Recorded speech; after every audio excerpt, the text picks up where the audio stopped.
Ano yung bit-bit mo? Ano yung bit-bit mo? Spaghetti po. Spaghetti. Opo. So, hi! Can you tell us your Hoy, name? hi. I'm Eileen. Just call me Lynn. Okay, so hi Lynn. So today I am going to ask you a couple of questions. So are you ready? Yes. Yes. Yes! Ready? So let's go! So, Wag lang mat. okay, wag lang mat. Okay, first question. What did you left behind in order for you to work overseas? Of course, I left Philippines. Siyempre, doon ako nanggaling, di ba? Okay. Oh, Philippines, siyempre. Tapos, siyempre, sa Pilipinas, nandun yung families. Yung So, pamilya mo. I left behind my families. Ano? Relatives, mga ganyan. Career, wala naman kasi I am a full-time housewife since I resigned due to the pandemic. Okay, but before that, what is your job? Before you became a full-time wife? I am a cashier in a pawn shop and money exchange. Oh, money exchange. Yes. Okay. So my next question is, what kind of parent are you? Like, what are your mindset? Like, do you expect your kids to support you also when you get older? Something like that. So, ano yung mga in-expect ko? Ako kasi yung tipo na nanay, magulang na yung ibibigay ko, yung lahat, gagawin ko lahat para sa mga anak ko na gusto ko mapagtapos sila kasi hindi ako nakapagtapos. Gusto ko maibigay lahat, magawa lahat ng mga wala ako noon. Nung mga panahong nasa edad ko sila, gusto kong maranasan nila yung mga hindi ko naranasan. At saka talagang magpupursige ako na magtrabaho para mabigyan sila ng magandang buhay at saka magandang Kinabukasan. kinabukasan kasi nga gusto ko pag dumanda ako, pag may sarili na silang pamilya or trabaho, hindi na nila maranasan yung hirap na naranasan ko kasi mahirap talaga. Oo. Mahirap. As in, mahirap talaga yung buhay namin. Kaya lahat ng mga naranasan ko na hindi maganda, ayaw kong maranasan ng anak ko. Kaya bilang magulang, gagawin ko lahat para matupad ko yung pangarap ko sa kanila na magkaroon ng magandang buhay. Tapos, kung sakaling magkaroon man sila ng magandang buhay, hindi ko naman sila uobligahin na isoli sa akin o gawin din sa akin yung mga sacrifices, yung mga ginastos or yung mga hirap ko. Hindi ko ipo-force na halimbawa may sarili na silang trabaho tapos ako matanda na. Hindi ko parang papaako yung sarili ko sa kanila na pag tumanda ako na Responsibilidad nila ako. Pero nasa saan na kanila yan kung nasa sa kanila na kung gusto nila. Oo, di mas mabuti kung susuklian nila ng in return yung pagod ko tsaka hirap ko. Ganun naman tayong mga magulang. Tsaka mga anak sa magulang, kung ano kasi yung naranasan mo sa magulang mo, yung ginawa sa'yo, yung trato sa'yo, ibabalik mo lang din sa magulang mo. Kaya ganun. Parang, sa tingin mo ba, obligasyon ng mga anak, yung mga magulang nila?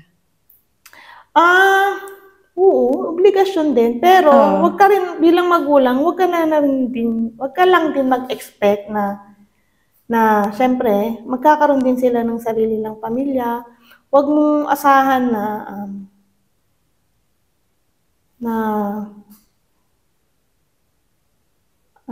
uobligahin nila yung sarili nila na parang alagaan ka o suportahan ka. Kasi tayo dapat, hanggat bata pa tayo, hanggat hindi pa tayo, kaya pa ng katawan natin, matuto tayo mag-ipon, ganon, para pag dumating ang araw na matanda na tayo, hindi na tayo maging pabigat sa mga anak natin, hindi na nila isipin na gumastos para sa atin, na syempre, ayaw mo rin naman sila na mahirapan na mag-ano sa'yo, mag-asikaso sa'yo, gumastos sa'yo. So, dapat, alam mo sa sarili mo na kailangan mo ring paghandaan yung pagtanda mo, pag-ipunan pagtanda mo, para yung mga anak mo hindi na rin mahirapan sa'yo. Okay.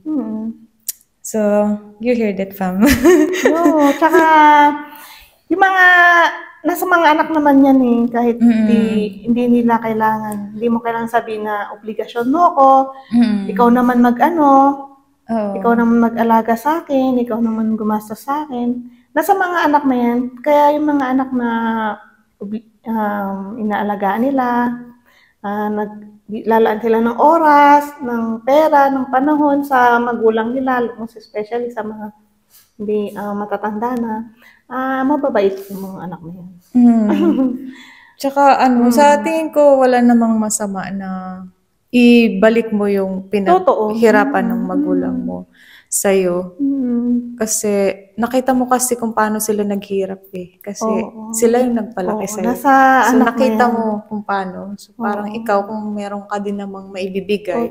So bakit hindi? So ako bilang anak din, sa magulang ko, yun din ang ginagawa ko. Na kung ano yung makakaya kong ibigay, isuporta, ginagawa ko na lang din. Kahit may pamilya ka na. Kahit may pamilya na ako. Yes, ganun talaga yung mga Pilipino. Ganun talaga. Oo. Ganun talaga tayo. Like, hindi natin talaga pinababayaan yung pamilya natin. Totoo. Mag-asawa man, di ba? Ganun. Hanggat meron, pag meron pa. Totoo. Magbibigay at magbibigay yan. Ganon. True. So, yun. Gano'ng kahirap yun para sa'yo na maiwan yung pamilya mo doon? Siyempre, masasabi nating mahirap talaga. Lahat naman tayo makakaramdam ng lungkot kasi separate tayo sa family mo, especially kung may anak ka na, tapos may iwan kang maliit. Ayun, mahirap pero no choice. Kailangan mong umalis para din sa kanila. Ganun. Okay. So, gaano ka liit yung naiwan mo, yung naanak? Nung umalis ako doon kasi December 4, magpo 4 years old siya sa December.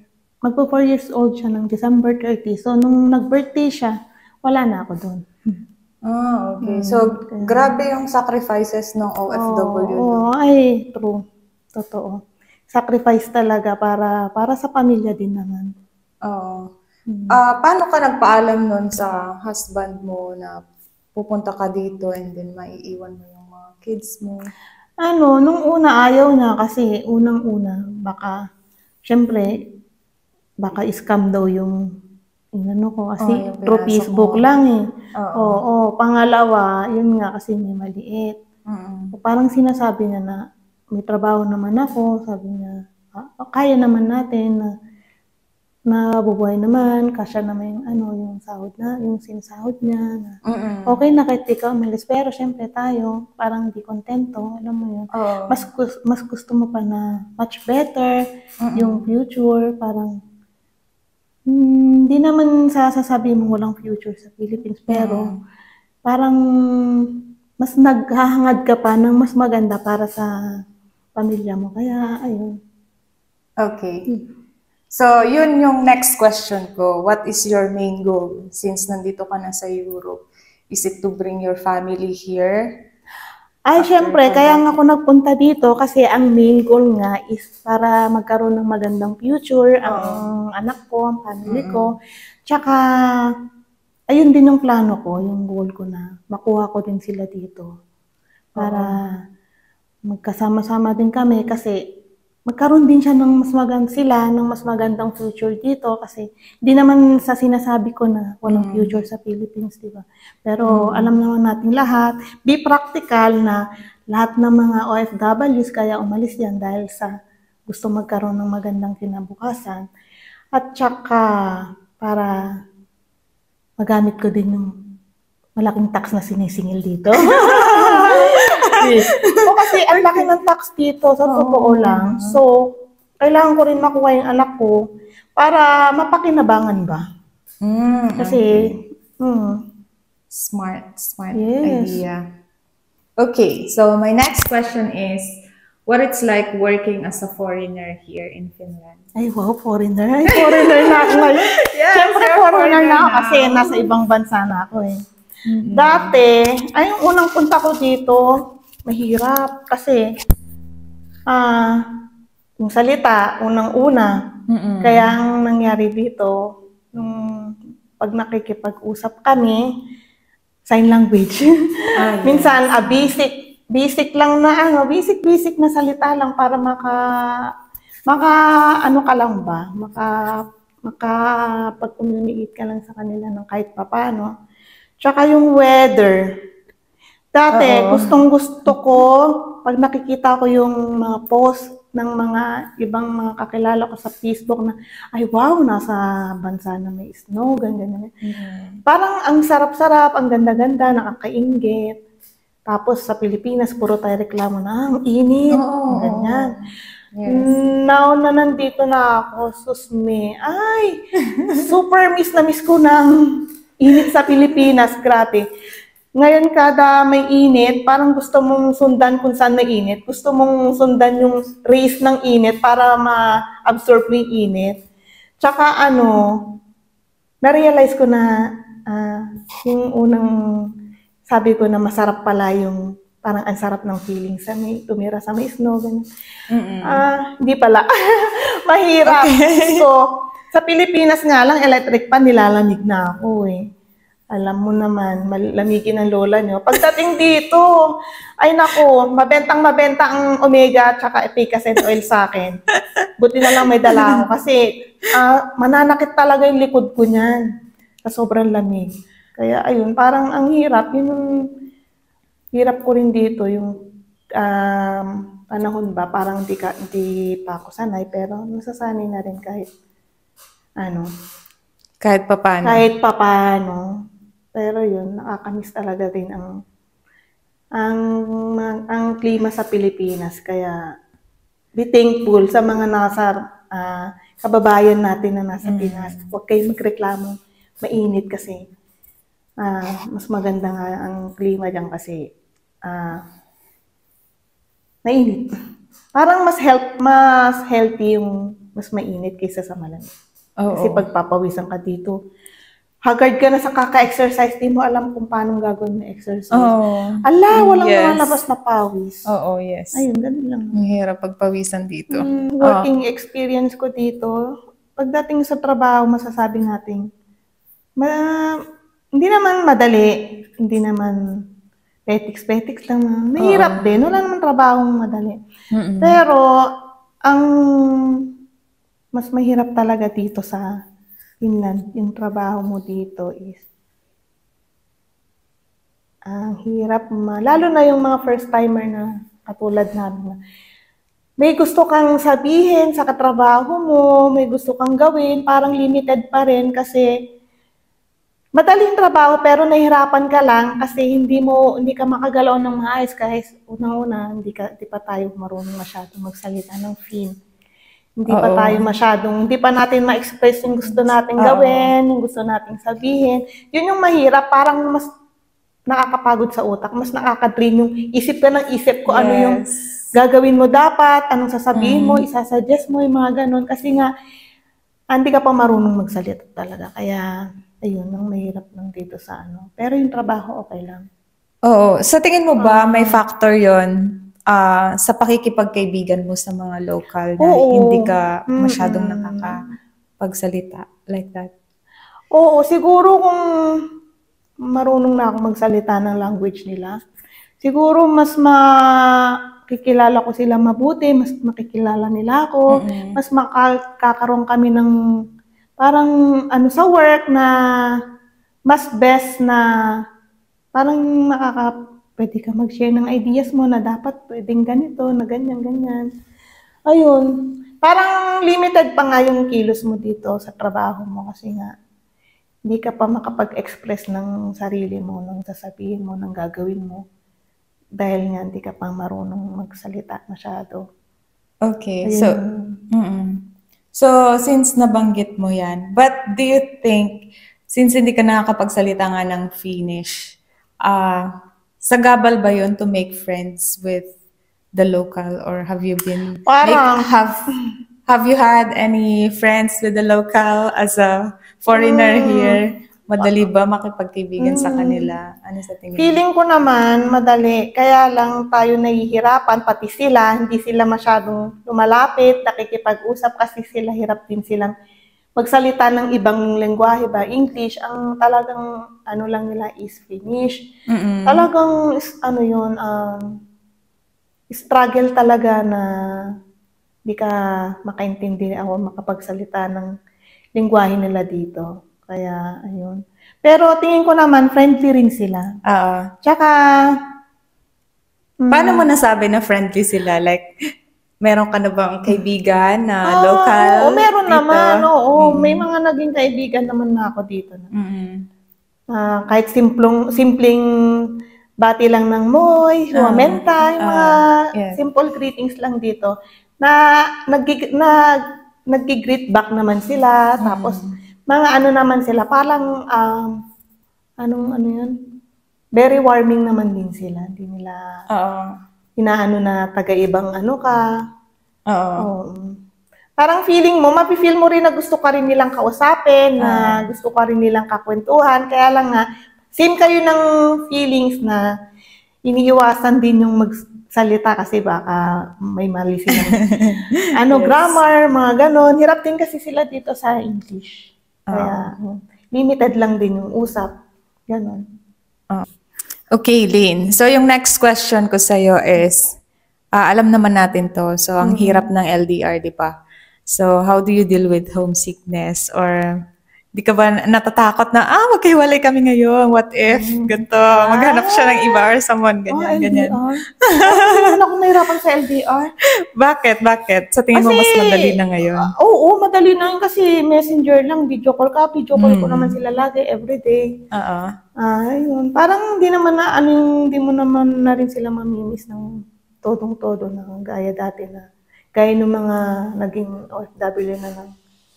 Unang-una kasi hindi pa mauso yung ano nun. Pero ngayon parang wala na lang. Hindi ko namimiss yung mga ano eh. Hindi mo sila namimiss. Ibig sabihin, dalawang family, no? Okay lang naman. Parang kontento na rin sa video call, ganun. Pati mga anak, kasi nakikita na rin lagi. Parang hindi na rin hirap. Kaya thankful din sa technology kasi nga nakakabawas din ng boredom, ng homesick, ng alam mo yun, ng pagod. Kapag pagod ka pagdating sa bahay, imbis magpahinga ka, tatawag ka na lang din muna sa kanila para makausap mo sila, mawawala na yung pagod mo. Ganun lang din. Ganun. Mas madali na ngayon dahil nasa technology. Nakikita mo na din yung... Nakikita mo yung kalagayan nila, yung kalagayan ko, ganun. Kaya parang yung LDR, parang wala na lang din sa akin. Mas madali na siya ngayon. And then you trust your partner din. Oo naman, trust lang talaga. Yun. Na kahit magkalayo kayo. Hindi mo maiisip yan basta yung trust ba?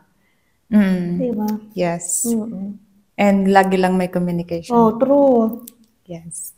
Eileen, so we're done with our last question. So what are you most grateful for? Since nandito ka na sa Europe. Syempre, grateful ako sa nangyari sa akin ngayon. Syempre, imagine, hindi ko akalain na sa age ko na ganito, na makapunta ako sa ibang bansa, which is Europe pa talaga. How old are you, by the way? I'm 40. Usually sa mga gantong edad natin, di ba, mahirap na mag-abroad. Tapos usually mga Asian, mga Dubai, mga ano. Tapos ang most common na trabaho is domestic. Usually domestic. Yes, domestic. Kaya grateful ako kasi feeling ko na yung pangarap ko nung nasa Pilipinas ako na gusto kong maging nurse is dito ko pa matutupad. Ayun, grateful talaga ako doon. Tsaka thankful na din kasi talagang blessing talaga yung dumating ngayon na hindi ko ine-expect talaga na mangyayari pa. Alam mo yun na pangarap kong mapunta ng ibang bansa, pero itong Europe, hindi man nasagi sa utak ko na dito ako napadpad. Talagang, ang ina-expect ko talaga is mapupunta ako sa mga Asian nga, yung mga Hong Kong, mga ganyan. Pero yung talagang Europe, wala sa ano ko eh. Pero, wala sa plano, wala sa pinangarap ko din. Kasi hindi na ako nangarap din ng gano'n kasi nga matanda na ako, parang mahirap nga pasukin to, di ba? Pero yun. So, yun. Grateful lang si Lynn na nasa Europe siya. But it doesn't mean na kung nasa Hong Kong ka ngayon is hindi ka, may iba-iba lang talagang plan sa atin. Yung hindi ko akalain na at my age na makakarating pa ako dito. At matutupad ko pa, hopefully, yung pangarap ko na maging nurse. Gusto ko kasi talaga maging nurse noon eh. Hindi ako nakaaral kasi. Alam mo na, financial. Kaya, ayun. Tapos dito ko nga, and then nakikita mo, matutupad. nakikita mo yung opportunity mo dito to become a nurse. Totoo. So, yun. And anything you wanna add? Wala na. Wala na? Okay ka na doon. So, thank you for your time. Yes. And yeah, thank you for making time to make this video with me. And yeah, and I hope this is not the last that you will be my guest here. Thank you so much for your time. And I hope you learned something from us, fam. And see you guys in my next one. Bye-bye. Bye.